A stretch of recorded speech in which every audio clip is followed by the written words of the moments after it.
వాతావరణం అంతర్జాతీయ విపణి విధిని విపరీతంగా షేక్ చేస్తున్న పరిస్థితి. అంటే ఇప్పటిదాకా తాజాగా వంట గ్యాస్ కొడుతూనే జనం అల్లాడిపోతుంటే మరోపక్క డీజిల్ పెట్రోల్ సైతం కొరత ఏర్పడే అవకాశం ఆందోళన అయితే జనాలు నెలకొంది. ఈ నేపథ్యంలో ప్రస్తుతం నేను కర్నూలు నగరంలో ఉన్న Jayanatham petrol bunk, Bharat Petroleum bunk దగ్గర ఉన్నాను.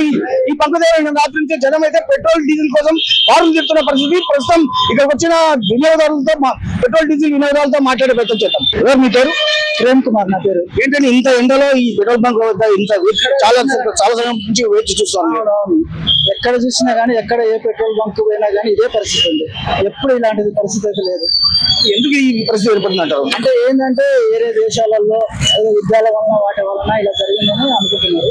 మేము కూడా దాని వలన ఇబ్బంది పడాల్సి వస్తుంది. ఎంతసేపు నుంచి ఇక్కడ వెయిట్ చేస్తామండి మీరు? హాఫ్ అన్ అవర్ అవుతుంది. హాఫ్ అన్ అవర్ నుంచి. ఎప్పుడైనా గతంలో ఇలాంటి పరిస్థితి చూసారు? పెట్రోల్ బంక్ వల్ల ఈ జనం ఇంత స్థాయిలో బారుతున్న పరిస్థితి ఎప్పుడు లేదు. ఇప్పుడు ఫస్ట్ టైం మేము కూడా చూస్తున్నాము. వేరే చోట్ల ఇలా జరిగిందంటే మేము అంత అనుకోలేదు. ఇప్పుడు ఫస్ట్ టైం మేము చూస్తున్నాము. ఆ పెట్రోల్ కోసం ఇబ్బందులు ఎలా ఉంటాయండి. ఎందుకు ఈ పెట్రోల్ డీజిల్ కొరత అయిపోయిందని చెప్పి అనుకుంటున్నారు? అంటే అది సేమ్ ప్రజెంట్ చూస్తున్నాం కదా, చాలా వైరల్, సోషల్ మీడియాలో కూడా చాలా వైరల్ అవుతుంది. ఈవెన్ నిన్న నంద్యాల వెళ్ళినప్పుడు కూడా నంద్యాల కూడా ఇట్లా ఉంది పరిస్థితి. పెట్రోల్ బంక్ లో భారీగా గుత్తి పెట్రోల్ బంక్ అయితే మరీ దారుణంగా ఉంది పరిస్థితి. చుట్టుపక్కల చూసినా కానీ పెట్రోల్ బంక్ దగ్గర ఎక్కువ ఉంది. చాలా ఇబ్బందులు ఎవరు మీ పేరు అండి? నా పేరు రామాంజనేయ సార్. ఇప్పుడు ఈ రిలయన్స్ పెట్రోల్ బంక్ దగ్గర మీరు చాలా గంట పైగా ఉన్నారట. అసలు ఎందుకంటే ఈ దుస్థితి ఎందుకు ఏర్పడింది అనుకుంటారు? ఏం లేదు సార్, అక్కడ ప్రపంచ దేశాల్లో యుద్ధాలు జరుగుతున్న కారణంగా ఇక్కడ గ్యాస్ గానీ, పెట్రోల్ గానీ, డీజిల్ గానీ కొరత ఉందనే అనేది వస్తుంది సార్. అందుకోసమే ఇది ఏర్పడుతుంది సార్. గతంలో ఇలాంటి దుస్థితి ఎప్పుడైనా చూసారు మీరు అసలు? సార్ మనము చరిత్రలో కానీ చూసుకుంటే స్వతంత్రం వచ్చి 75-76 సంవత్సరాలు అవుతున్నా కూడా ఇటువంటి సమస్య ఎప్పుడు ఎదురు కాలేదు సార్. ఈ 10-14 సంవత్సరాల నుంచి ఈ సమస్యలు ఏర్పడుతున్నాయి సార్. సురేష్ అండి నా పేరు. దాదాపు గంట పైగా ఇక్కడ ఉన్నారు. ఎస్ అండి, మార్నింగ్ నుంచి దగ్గర ఇదే పెట్రోల్ బంకుల షాప్ చుట్టూ కూడా కర్నూలులో 10 పెట్రోల్ బంకుల షాప్ చుట్టూ తిరిగినాము. ఏ షాప్ దగ్గరికి వెళ్ళినా కూడా క్లోజ్ అని ఒక ట్యాగ్ కనిపిస్తా ఉంది. కర్నూలులో అంటే మా పని పాట వదిలేసి, మా డ్యూటీలు వదిలేసి పెట్రోల్ బంకుల చుట్టూ తిరగాల్సిన పరిస్థితి సామాన్యునికి ఏర్పడింది. సో గవర్నమెంట్ వచ్చేసి దీనిపైన చర్యలు తీసుకోవాలని మేము కోరుకుంటున్నాము. ఇక అమెరికా ఇరాన్ యుద్ధం బూచి చూపించి పెట్రోల్ ధరలు కృత్రిమంగా కొరత చూపిస్తున్నారో తెలియదు, యాక్చువల్ గా ప్రజల్లో భయాందోళనలు లేకొస్తున్నారో తెలియదు, అర్థం కావడం లేదు. కానీ ఈ పెట్రోల్ లేదు అనేది సామాన్యునికి ఒక భయం నెలకొల్పి ఈ బండ్లు తీసుకురావడము, ఆటోలు, కార్లు ఇవన్నీ తీసుకురావడం జరుగుతుంది. ఫుల్ ట్యాంక్ చేపిస్తా ఉన్నారు. అంటే భవిష్యత్తులో పెట్రోల్ దొరకదేమో అనే భయం ప్రజల్లో ఉంది. దీన్ని నివారించాల్సిన అవసరం ప్రభుత్వానికి ఉంది. కేంద్ర ప్రభుత్వం దీనిపైన చర్యలు తీసుకోవాలి. ఈ యొక్క పెట్రోల్ డీజిల్ ను అందుబాటులో ఉంచితే సామాన్యులు అనే వాళ్ళు ఈ భయాందోళనలు చెందరు. వాళ్ళు వాళ్ళ పనులు చూసుకుంటూ ఈ పెట్రోల్ బంక్ వాళ్ళకి ఎంత అవసరమో అంతే పెట్రోల్ కొట్టించుకోవడానికి అవకాశం ఉంది. ఈ కృత్రిమ కొరత కూడా దీనివల్ల సృష్టిస్తున్నారు.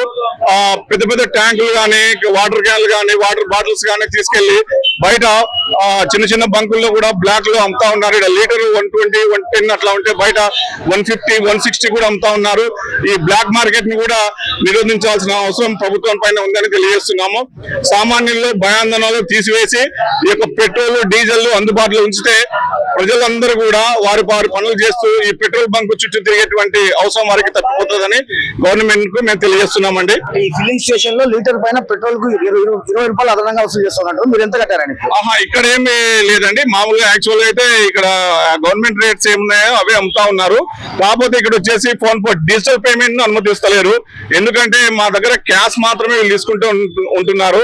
డిజిటల్ పేమెంట్ ను కూడా యాక్సెప్ట్ చేయాలి. డిజిటల్ పేమెంట్ తీసుకోము అనేది నిబంధనలకు విరుద్ధము. అట్లా చెప్పడానికి వీళ్ళకు హక్కు లేదు. సో సామాన్యుడు అనేవాడు డిజిటల్ పేమెంట్ చేసినా, క్యాష్ తీసుకొచ్చినా వాళ్ళకు పెట్రోల్ అనేది వాళ్ళు కొట్టేయాల్సిన బాధ్యత ఈ పెట్రోల్ బంకుల పైన ఉందని తెలియజేస్తున్నాము. బయట బంకుల్లో ఎవరైతే పెద్ద క్యాన్లు తీసుకెళ్లి బ్లాక్ లో అమ్ముతున్నారో వారిపైన గవర్నమెంట్ చర్యలు తీసుకుంటే ఈ కృత్రిమ కొరత అనేది కూడా ఇంకా తగ్గుతుందని తెలియజేస్తున్నాం. Reliance petrol pump manager Lakshminarayana ఉన్నారు. తనతో మాట్లాడి మరిన్ని వివరాలు తెలుసుకునే ప్రయత్నం చేద్దాం. లక్ష్మీనారాయణ గారు, అసలు ఈ రిలయన్స్ సంబంధించి పెట్రోల్ బంక్ మీద చాలా ఆరోపణలు వస్తాయండి. అంటే బయట ఈ పెట్రోల్ డీజిల్ కొరత ఏర్పడిన నేపథ్యంలో మీ రిలయన్స్ ఫిల్లింగ్ స్టేషన్ లో లీటర్ పైన 20 రూపాయలు ఎక్కువ తీసుకుంటారనే ఆరోపణలు, ఇది వాస్తవం కాదంట? లేదు సార్, మన మీద ఎటువంటి ఆరోపణలు లేవు. ఇక్కడ ప్రజెంట్ మార్కెట్ రేట్ ఎంత ఉందో అంత రేట్ కి అమ్ముతున్నాం. ప్లస్ అన్ని బంకులు బంద్ చేసుకున్నాక మనం కరెక్ట్ స్టాక్ మెయింటైన్ చేస్తూ రెగ్యులర్ గా కస్టమర్ కి ప్రోడక్ట్ కనెక్ట్ ఇస్తున్నాం. సప్లై చేస్తూ ఉన్నాం. మన దగ్గర ఎటువంటి ఫ్రాడ్ అనేది లేదు. ఇప్పుడు కేవలం పెట్రోల్ మాత్రమే స్టాక్ ఉందా, మీ దగ్గర డీజిల్ ఉందా లేదా? డీజిల్ తక్కువ ఉంది స్టాక్, కానీ మేము కమ్యూనికేట్ చేయలేకుంటున్నాం బయట కస్టమర్లని. అందరు క్రౌడ్ వచ్చి ఒకటేసారి మీద పడేసరికి మనం బై మిస్టేక్ డిజిటల్ పేమెంట్ గురించి నాకు కస్టమర్ మాట్లాడినారు. ఇక్కడ ఏమైతుందంటే డిజిటల్ పేమెంట్ మనం ప్రతిసారి చెక్ చేసుకోవాలి అమౌంట్ రిసీవ్ అయిందా లేదా అనేది. దానివల్ల ఇష్యూ క్యాష్ అండ్ క్యారీ పెట్టాను తప్పనిస్తే. రెగ్యులర్ గా అయితే డిజిటల్ పేమెంట్ ప్రతిరోజు జరుగుతుంది. మన దగ్గర ఎటువంటి ప్రాబ్లం ఎక్కడా లేదు. డీజిల్ పంప్ అండర్ రిపేర్ అని పెట్టారు, బోర్డు పెట్టారు మీరు. డీజిల్ అయితే ఉంది డీజిల్ ఉందని మీరు చెప్తున్నారు. లేదు, ఇందాకైతే మనకి పంపు ఆన్లైన్ ఆఫ్ అయిపోయింది, దాని గురించి పెట్టాము. మా వాళ్ళకి తీసేయమన్నాను, తీసేయలేదు. అది చిన్న మిస్టేక్. పెట్రోల్ కావచ్చు, డీజిల్ కావచ్చు, వాటర్ బాటిల్ లో కానీ క్యాన్ లో కానీ మేము వేయమని మీరు బోర్డు అతికించారు.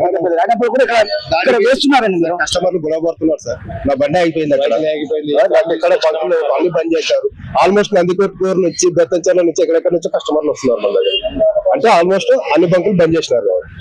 ఇంత క్రౌడ్ వచ్చి మీద పడేసరికి మేము కంట్రోల్ చేయలేకపోతున్నాం. అంతకు తప్ప నుంచి వేరే ఆప్షన్ ఏం లేదు. పెట్రోల్ కొరత అయితే లేదు, మధ్యాహ్నం మరో ట్యాంకర్ అయితే మీ దానికి వస్తుంది, స్టాక్ వస్తుంది సార్. మనకి ఎక్కడ ప్రాబ్లం లేదు. మొత్తం మీద ఆంధ్రప్రదేశ్ రాష్ట్రంలో ప్రత్యేకించి కర్నూలు ఉమ్మడి జిల్లా విషయంలో అయితే ఇంధన విషయంలో కొంత అనిశ్చిత వాతావరణం అయితే ఏర్పడిన పరిస్థితి కనిపిస్తుంది. అంటే ఇప్పటికే ఇంధన కొరత, అంటే వంట గ్యాస్ కొరతతో అల్లాడిపోతున్న ప్రజలు ప్రస్తుతం తాజాగా పెట్రోల్ డీజిల్ సైతం కొరత ఉండడంతో తీవ్రంగా విలవిల్లాడిపోతున్న పరిస్థితి. ప్రభుత్వం వెంటనే స్పందించి తమకు తగిన ప్రత్యామ్నాయ మార్గాలు చూపి తమ ఈ సమస్య బారి నుంచి గట్టెక్కించాలని స్థానికులు కోరుకుంటున్నారు. ఇది ఇక్కడ తాజా పరిస్థితి. Camera person Vikas Nandakishore, Suman TV, Kurnool జిల్లా కేంద్రం నుంచి, కర్నూలు ఉమ్మడి జిల్లాలో.